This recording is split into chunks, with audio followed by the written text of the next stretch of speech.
ঠিক আছে, আমি রাজি। সত্যি সত্যি গেতেছেন আপনি রাজি? বিশ্বাস হচ্ছে না?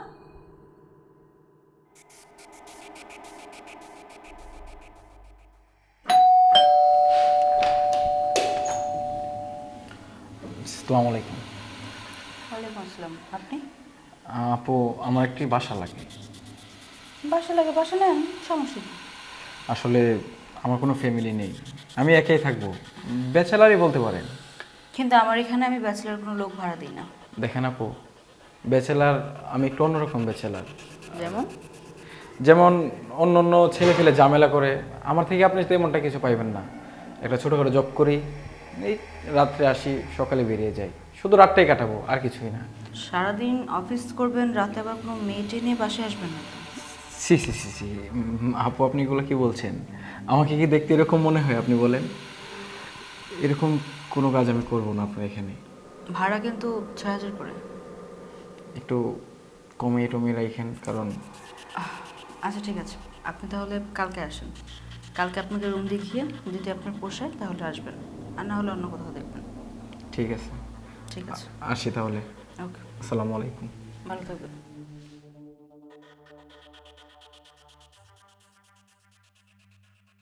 এই যে, এটাই আপনার রুম।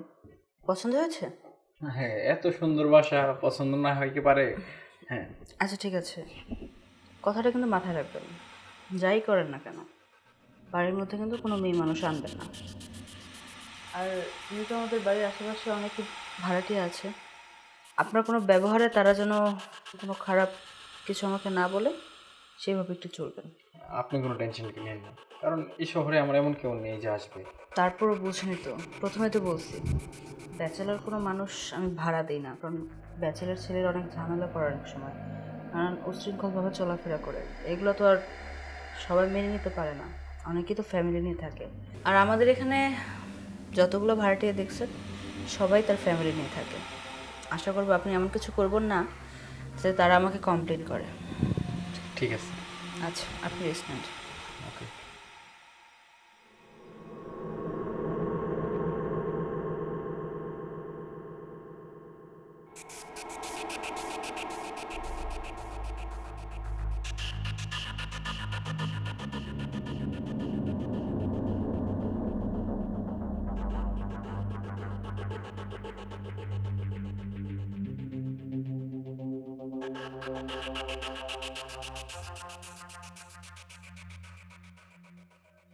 হাই বেবি, এই তো নতুন বাসায় উঠলাম, দেখো কত সুন্দর বাসা। এই যে,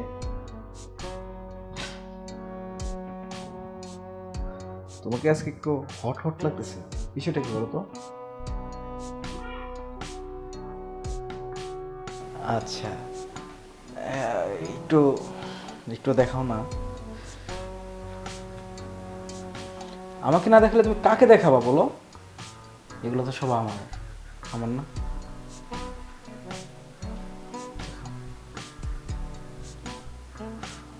আর একটু নিচে নাও, আর একটু, ফেলে দাও না এটা।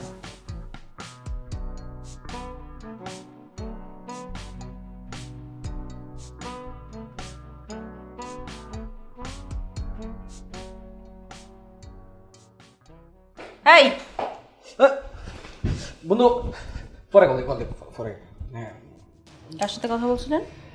আমার ফ্রেন্ড বিদেশ থেকে এই আসবে, তো সেজন্য বলতেছিল কি নিয়ে আসবে আমার জন্য। দেখেন, আমি দূরে দাঁড়িয়ে দাঁড়িয়ে সব কিছু শুনেছি। আপনি কার সাথে কথা বলছিলেন আর কী কথা বলছিলেন, আমি যদি এটা নিয়ে না আসতাম তাহলে তো দেখতেই পারতাম না। তাছাড়া আসার সময় আপনার হাতে শুধু একটা কাপড়ের ব্যাগ দেখেছি, আর কিছু দেখিনি। তো চিন্তা করলাম এই ঠান্ডার মধ্যে এমনি এমনি তো আর ঘুমাতে পারবেন না, এটা দিয়ে যাই। এটা দিতে এসে যা শুনলাম, জাস্ট এতটুকু বলবো, ভালো করে থাকবেন।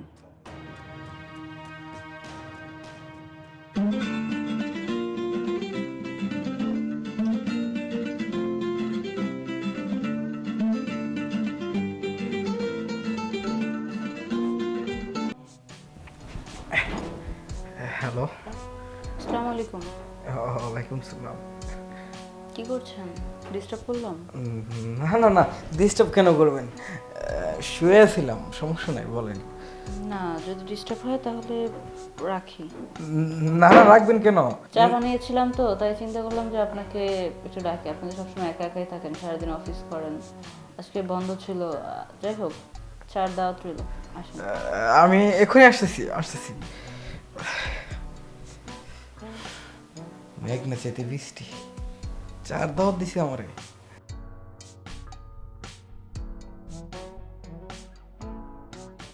তারপর বলেন, দিনকাল কেমন যাচ্ছে? সব মিলিয়ে ঠিকঠাক আছেন তো? জি আলহামদুলিল্লাহ, আপনার কি অবস্থা বলেন? আমার আর অবস্থা, আমার অবস্থা জিজ্ঞেস করার সাথে না জিজ্ঞেস করাটাই ভালো। সমস্যা নেই, একা মানুষ চলছে কোনো রকম। কেন সেই কথাটা কেন বললেন? বললাম তার কারণ একটাই, সবসময় তো একাই থাকি। এই পৃথিবীতে আমার কেউ নেই, শুধু স্বামী ছাড়া। আর সেই স্বামী আজকে 4 বছর ধরে বিদেশ। আমি কখন কি করি না করি, কি প্রয়োজন না প্রয়োজন, ইভেন আমার সাথে ফোনে 5 মিনিট ভালো করে কথাও বলে না। কি করে বলবেন? তার নেশা শুধু টাকা, টাকা আর টাকা। টাকা হলে সে আর কোনো কিছুই চিনে না। শুনেন একটা কথা বলি, আসলে প্রবাসীরা তো অনেক কষ্ট করে, কষ্ট করে টাইম পায় না আর কি আপনার সাথে কথা বলার জন্য। আমি দেখেছি আমাদের পাশের ফ্ল্যাটে যে একটা ভাড়া দিয়েছিলাম না, ওই মেয়েকে প্রায় সময় নাকি অনেকেই কল করে। বেশিরভাগ সময় প্রবাস থেকে অনেক লোকে ফোন করে, হয় না? অনেক সময় কাজ না থাকলে কাকে লাইনে পাইলো, কে কি করলো, কে কি পোস্ট করলো, এগুলো নিয়ে মাতামাতি করে সারাদিন অন্যান্য মেয়েদের সাথে কথা বলতে পারে, কিন্তু দিন শেষে ঘরের বউকে সময় দিতে পারে না। আচ্ছা, আপনি কেমন কাজ করেন বলেন তো? দিনরাত 24 ঘন্টায় কাজ করবেন? আপনার হাতে কি 5টা মিনিট সময় হয় না নিজের জন্য? আপনাকে ঘুমান না, খান না, কোথাও বের হন না? অজুহাত দিলে অনেক রকম ভাবে দেওয়া যায়, কিন্তু অজুহাতে তো আর জীবন চলবে না। আসলে আমার মনে হয় ভাইয়া খুব বোকা। যদি বোকাই না হতো তাহলে আপনার মতো সুন্দরী এরকম একটি রমণীয় বউ রেখে বিদেশ করতো না, কবে চলে আসতো। মানে যদি আপনাদের বিয়ের বয়স কতদিন? 4 বছর 2 মাস। বিয়ের 2 মাস পরেই চলে গেছে। আমি এখন পর্যন্ত বলতে পারেন স্বামীর ভালোবাসা কি জিনিস পুরোপুরিভাবে পাইনি। আপনার আপনার লাইফে অনেক কষ্ট, আমি বুঝতে পারছি। আচ্ছা যাই হোক, এসব কথা না বলি। আপনি আসছেন, চা খেলেন, আর কিছু খাবেন? বিস্কিট আনবো, রুটি? না না না, আমার আর কিছু লাগবে না। আমাকে চার দাওয়াত দিছেন, আপনার সাথে বসে কথা বলেছি, এতটুকুই এনাফ। আমি হ্যাপি। আর একটা কথা ছিল আপনার সাথে, হ্যাঁ, যদি কখনো কিছু প্রয়োজন হয় আমাকে জানাবেন। আমার মনে হয় না আপনার কাছে ওরকম কোনো কিছু আমার প্রয়োজন হবে। প্রয়োজনের মধ্যে শুধু টাকা। ওই যে বললাম, আমার স্বামী ভালোবাসা বোঝে না, শুধু টাকা টাকা। সে অনেক ইনকাম করে প্রতি মাসে, যেখানে অন্যান্য প্রবাসীরা তার ওয়াইফকে বা তার ফ্যামিলিকে পাঠায় 20-30, আর আমার স্বামী প্রতি মাসে আমার জন্য 5 লাখ করে পাঠায়। কিন্তু তাকে আমি বোঝাতে পারি না, এই টাকা টাকা কতদিন? টাকা নিয়ে তোর মানুষ কবরে যেতে পারবে না।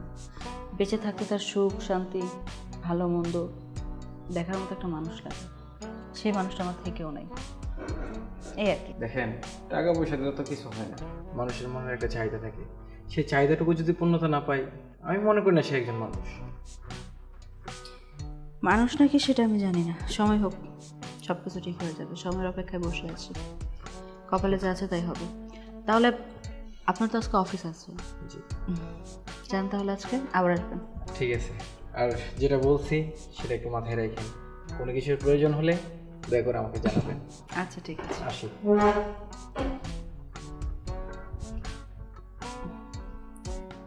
ছেলেটাকে প্রথম যেমন খারাপ মনে করেছি, আসলে এরকম খারাপ না।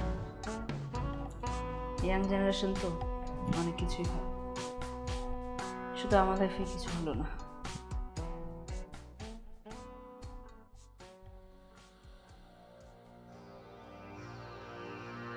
এত সুন্দর, অপরূপ সুন্দর, এমন সুন্দর বউ রেখে কি বিদেশ যায়?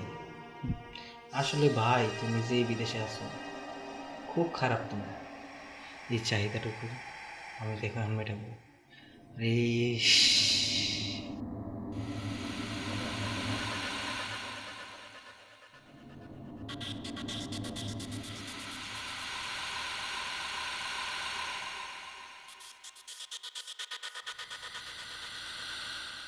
হ্যালো। হ্যাঁ, তুমি ভালো আছো? ভালো। তুমি কেমন আছো? হ্যাঁ, ভালো আছি। কি করছো এখন? এই তো মানুষ প্রবাস আসে চাই করে, তাই করছি। আচ্ছা, তোমার কি আমার কথা একটু মনে পড়ে না?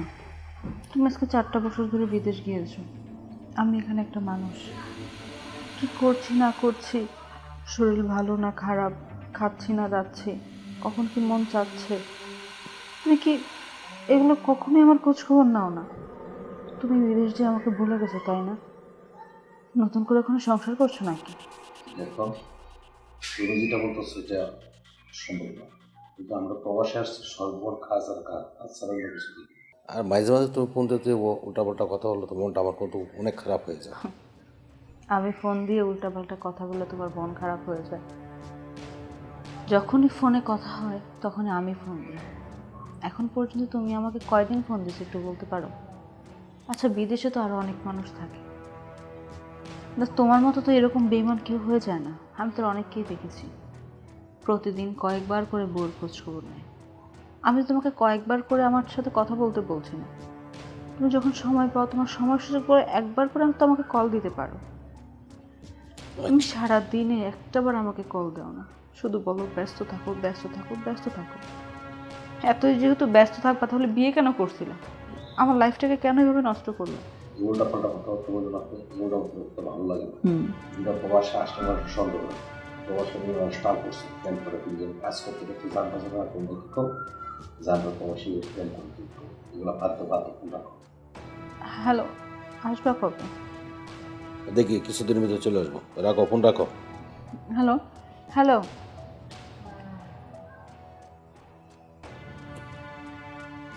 অবহেলা, অবহেলা মানুষকে নষ্ট করে। শোনো,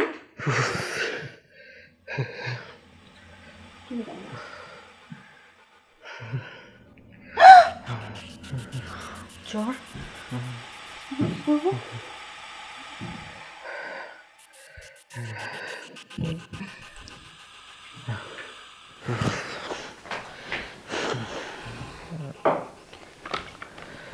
দেখি, একটু আস্তে আস্তে করে উঠেন তো। বসেন বসেন।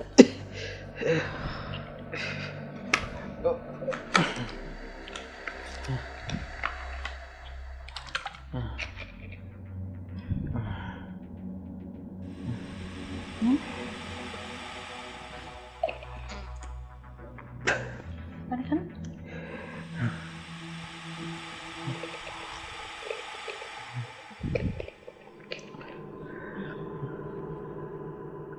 আপনার কখন থেকে জ্বর আসছে আপনি আমাকে একবার বলবেন না? ইস, গাটা একবারে জ্বরে পুড়ে যাচ্ছিল। ওষুধ খাইয়ে দিয়েছি, কিছুক্ষণের মধ্যে কমে যাবে। তারপর আমি আপনার মাথায় পট্টি দিচ্ছি, আপনি এখন একটু শোন, শুয়ে পড়ুন।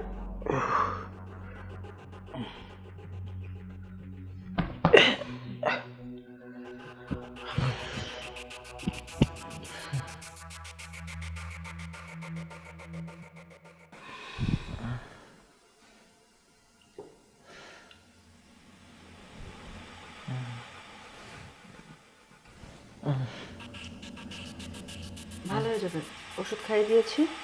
এখন কিছু সময় পড়তে দিলে দেখবেন আধা ঘন্টা 1 ঘন্টার মধ্যে সুস্থ হয়ে যাবেন মোটামুটি। এত জ্বর আসছে আমাকে একটাবার ফোন দিয়ে বলবেন না? আপনার তো এখানে কেউ নেই, কে আসবে দেখার জন্য? আমাকে বলতেন তাহলে আমি আসতাম। আমি তো এখন একটা দরকারে আসছিলাম, এসে দেখি যে আপনার এই অবস্থা। আগে জানলে তো কখনই চলে আসতাম। দেখি ভালো লাগছে এখন? আচ্ছা,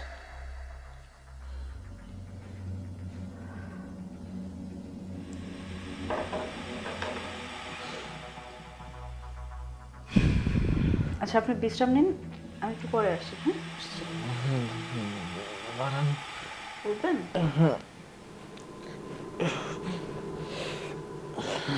বলেন, কিছু বলবেন? এখন তো মোটামুটি ভালো লাগতেছে আমার।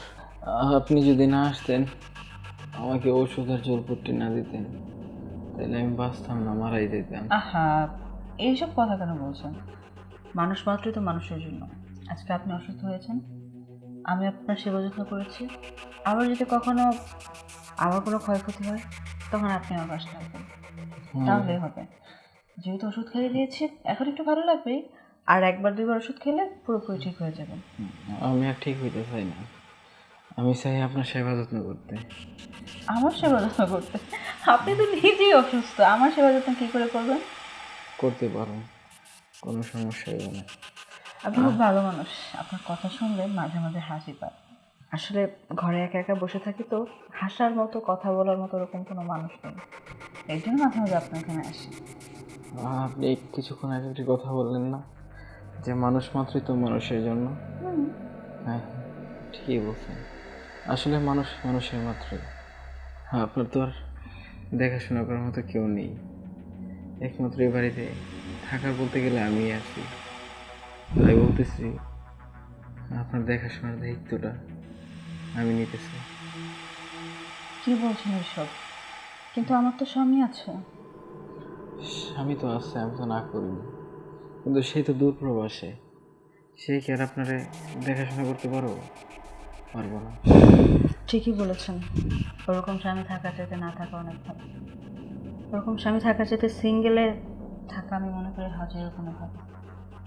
কারণ যে স্বামী আমাকে মাসে একবার দেখতে পারবে না, 5টা মিনিট আমার সাথে কথা বলতে পারবে না, আমার সুখ দুঃখ বুঝবে না, আমি তাকে ভালোবাসতে চাইলে, তার সাথে কথা বলতে চাইলে সে আমাকে বিরক্তকর মনে করবে, ওরকম মানুষ লাইফে থাকার চাইতে না একা থাকা অনেক ভালো। কিন্তু আপনি মানুষটা খুব ভালো। আগে যদি আপনার মতো কাউকে পেতাম, তাহলে আর আমার কপালে এত দুর্দশা লেগে থাকতো না, একদিনে ভালোই থাকতাম। টেনশন করেন না, আমি তো আছি, আগে ছিলাম না, এখন আছি না, আমি তো আছি। আপনার যে সময় যেটা লাগবে আমারে কইবেন, আমি আপনার গ্যাপটুকু পূরণ করে দেবো। বুঝতেই তো পারছেন, আমারও তো কেউ নেই, একাকিত্ব জীবন, আর কত ভালো লাগে না এইসব। তাই আপনারই তো কাছে জামাই নাই, আমারও তো বউ নাই, তাহলে না আমরা দুজন আরাম আয়েশ করে কাটাই। ঠিক আছে, আমি রাজি। সত্যি সত্যি গেতেছেন আপনি রাজি? বিশ্বাস হচ্ছে না? চলো না আমরা বিয়েটা করে ফেলি। আহা, এত পাগল হয়েছো কেন? বিয়ে তো করবো, আগে আসুক বিদেশ থেকে, ও বিদেশ থেকে আসলে ওকে ডিভোর্সটা দিয়ে তোমার সাথে বিয়ে করবো। কখন আসবে? এই তো চলে আসলাম। তুমি হ্যাঁ, আমি কি অবাক লাগছে? অবাক? অবাক? এই যে দেখো না, অবাক না, আসলে আমি তোমার কথাই বলছিলাম। মানে এই পাশের গ্রামে থাকে, ওখান থেকে আসছে যে মানে তো তুমি ভালো আছো নাকি তোমার খোঁজ খবর নেওয়ার জন্যই আসছে। এই মানে আমার ফুফাতো ভাই, পরিচয় হও। হ্যাঁ, পরিচয় তো হবে, কিন্তু তোমার ফুফাতো ভাই তো একা আসে না, আরো মামতল ভাই, শাস্তল ভাই, খালাতো ভাই, হুত্তর ভাই, সুত্তর ভাই, সব ভাই আসে। ওরা একা দোষ দিচ্ছ কেন? আর কি কেউ আসে না? আর কি আসবে? আমি আমি তোমার কথা কিছুই বুঝতে পারতেছি না। এই তুই এখনো দাঁড়িয়ে আছিস কেন? তোর দুলাভাইকে সালাম কর, সালাম কর। বিয়াদ্দব। সালাম করবো? মামা আসসালামু আলাইকুম, লাস্ট পর্যন্ত আপনি আইই পড়লেন। মামা আসসালামু আলাইকুম। ওয়ালাইকুম আসসালাম। মামা কেমন আছেন? ভালো বাবা, তুই কেমন আছিস? মামা বালা কেমনে থাকি এখন? আর আমি জানি আপনি খবরটা শুনলে আপনি নিজেও বালা থাকবেন না। মামা আপনার বর্তমানে মামি আপনার বাসার মধ্যে আগানা ছেলে ফেলে বেদম হইতেছে ইদানিং। মামার সাথে কথা বলতে পারি? মামা আপনার কি বিশ্বাস হইতেছে না আমার এই কথা? কেমনে বিশ্বাস হইব? আপনি কি প্রমাণ চান? আচ্ছা ঠিক আছে, ঠিক আছে মামা, আপনি প্রমাণের জন্য অপেক্ষা করেন, আর আমি আপনাকে প্রমাণ পাঠাইতেছি। রাখলাম। ভাইগনা, তোর কাছে আমি হেরে গেলাম। তুই যা বলছিস সব সত্য। আর ওই খাল নিগিনিরে মাসে মাসে এতগুলা টাকা পাঠায়, ওই যে বিভিন্ন তার থেকে লাইন নিয়ে ওগুলা খরচ করে আমার দিনে রায় তোমার টাকা দাও। তোর মতো এই কলঙ্কিনী নারী আমার এখন টাকা থেকে তুই এখন বেরো যা বেরো। কি কি বলতেছো তুমি এসব? আমি তোমার ওয়াইফ, আমি এখান থেকে বেরিয়ে যাবো মানে? দেখো, আমার যে অন্য কোনো মেয়ে থাকলে এভাবে সংসারই করতো না। তুমি যেভাবে দিনের পর দিন আমাকে একা রেখে বিদেশ চলে গিয়েছিলা, আমাকে ঠিকভাবে সময়ও দাও নাই। তারপরে তো আমি তোমাকে ভালোবাসি বিদায় রয়েছি, আর এখন তুমি আমাকে অপবাদ দিচ্ছ। আমি অপবাদ দিচ্ছি তোরা, আমি আর 1 সেকেন্ড দেখতে রাজি না। তুই আমার সুখের সামনেতে চলে যা, না হলে তোরে আমি গাঢ় ধরে বের করে দিব এক্ষণে বলছি। বেরো যা এখান থেকে। জান গে মামনি, জান গে। দেখছো, তোমার আমি কয়বার কইছি যে মামা মামির এমনি টাকা পয়সা দিও না, এলা পর পুরুষ লে ঘরের ভিতরে ফুষ্টি নষ্টি করে। তুমি তো কইছো যে তোমার বউ নাকি লক্ষ্মী বউ, একটা বউ। এমন বিশ্বাস হইছে? পাই না, আমি বিশ্বাস করতেই পারি নাই, কিন্তু তুই যে আমাকে বলছিস তোর আমি অনেক সন্দেহ করছি, কিন্তু ভাই না তুই আমার চোখটা খুলে দিলি। এসব বউ ঘরে থাকার থেকে না থাকাই ভালো। ঠিক আছে ভাই না, তুই আজকে থেকে আমার এনে দেখবে বাইরে গেলে আমার সংসার টংসার তো বাবা তুই একটু দেখে টেকে রাখিস। আমি আর বিয়ে করব না, আমি আর বিয়ে করব না রে বাবা। তুমি রেস্টে থাও, আমি খাওয়ানোর কিছু বাড়ি করি মামা। হ্যাঁ, ওহ